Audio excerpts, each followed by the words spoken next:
EPAWA meteorologist Bobby Marchich here with your outlook for the weekend of August 17th and 18th, 2024. It is Saturday, and this weekend's video forecast is brought to you by Pitch a Tent Rental Company, who ask you if you ever had the desire to sleep around. If so, they can help you make that happen. Pitch a Tent Rental Company has expanded into RV rentals with 2 travel trailer offerings that can be found on Outdoorsy and RV Share, along with being listed on their own site at pitchatentrentals.com. Click on Adventure Rentals for more information. If you're still in need of tent, tables, and chairs for those summer parties, they can continue to help you there too. Be sure to visit them at pitchatentrentals.com for all of your recreational rental fun.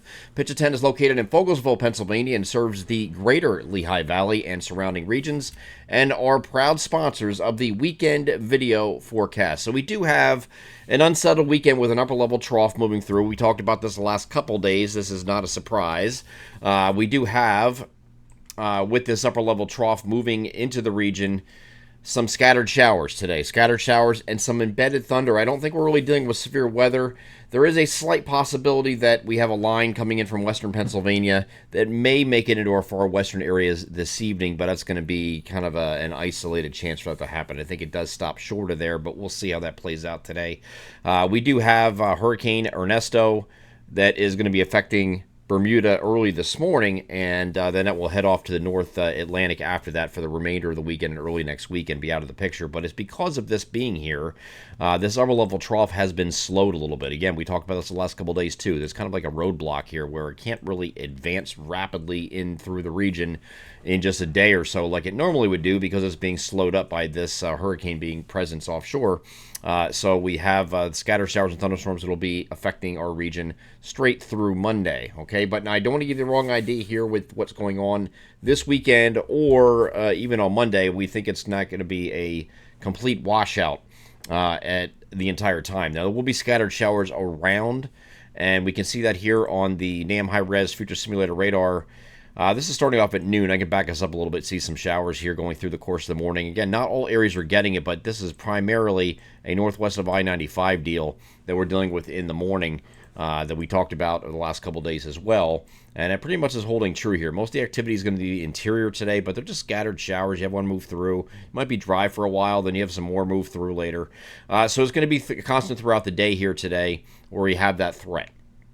I do think the Phillies game in South Philadelphia today should be okay. You might have dodged an isolated shower, but it should be able to be played. And I do think the afternoon game on Sunday will also be able to be played. So we have this activity, again, just widely scattered activity that's going to be taking place today.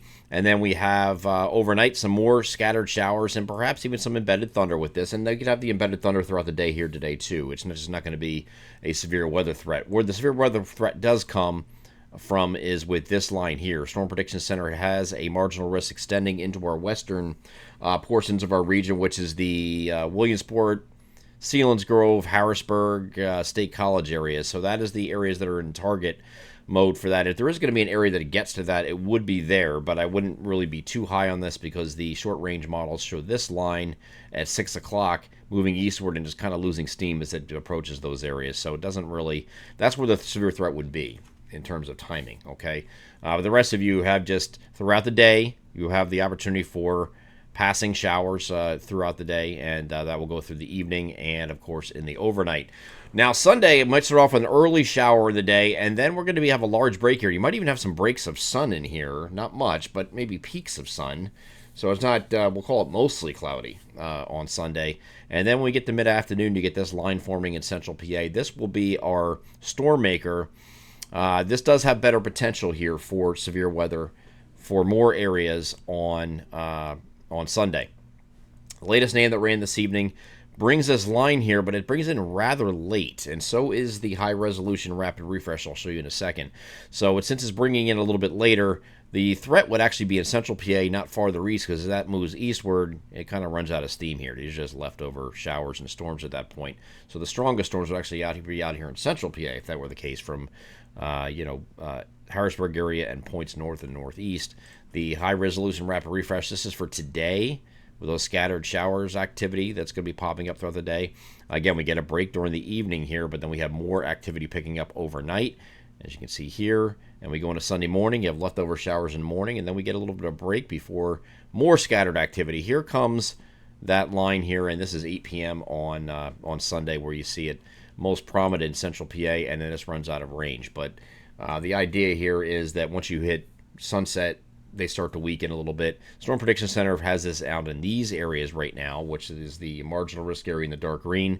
It might be shifted a little bit further west, maybe even upgraded to a slight risk with time. There's a better chance Sunday to see severe weather than there is certainly here on Saturday. So that's the weekend in a nutshell. And again, I ran through that pretty quickly, but I do have timestamps in the upper right-hand corner as I was moving this forward with this timing here. I think Sunday, largely during the day, except for the morning showers stuff, you might have, again, some peaks of sun in the afternoon, and then it's not until the mid-afternoon through evening time frame that you get these other scattered showers and thunderstorms moving through. So you might have some breaks in here. It's saying even on Saturday, you're dodging showers. Not a complete wash, not the most ideal weekend to be outdoors, but there's some time if you have an outdoor party scheduled, you just run for cover, and then after it's through, you can go back and resume what you're going to do. It'll just be wet on the ground after that, right? But it's not a total loss, basically. After this point, when this upper level trough continues to move eastward, Monday, we're going to have probably just scattered showers. Maybe some embedded thunder, but nothing severe here on Monday. It doesn't look like. This is going to be a little bit more stable as the upper level trough is almost overhead and then moving eastward. Maybe a leftover shower in some spots here on Tuesday morning. GFS is not liking that idea, so I'm really kind of leaning against that. We did leave in our local forecast a 30% chance of a shower early and then clouds giving way to sun. That's probably the most reasonable expectation for Tuesday. And then Wednesday, we're looking at partly cloudy skies. Temperatures next week are going to be much cooler as we get in the Tuesday, Wednesday timeframe, especially kind of middle 70s, mid to upper 70s. And that theme is going to be same through the end of the week. It's just going to gradually, very slightly, gradually increase to near 80 by the time we get to Friday, either side of 80 degrees. But we're looking at some pretty nice weather coming in behind this trough as it exits. Beginning on Tuesday afternoon, once that early cloud showers moves out. And again, I want to hold myself to the showers here on Tuesday. It might change. It looks like it's going to get out of here a little early. And then when we get to Wednesday, they're partly cloudy and then mostly sunny to round out the 7-day forecast period Thursday and Fridays. And the early look at next weekend does look dry. So if you have anything scheduled for next weekend, right now it looks good. Of course, the further you go out in time, things change. So just continue to check back with us next weekend or throughout the week next week for next weekend's forecast. But right now it's looking pretty decent as I'm looking at it a week in advance. I'm EPAWA meteorologist Bobby Marchich. That is your outlook for this weekend, August 17th and 18th. 2024. Have a great Saturday and Sunday.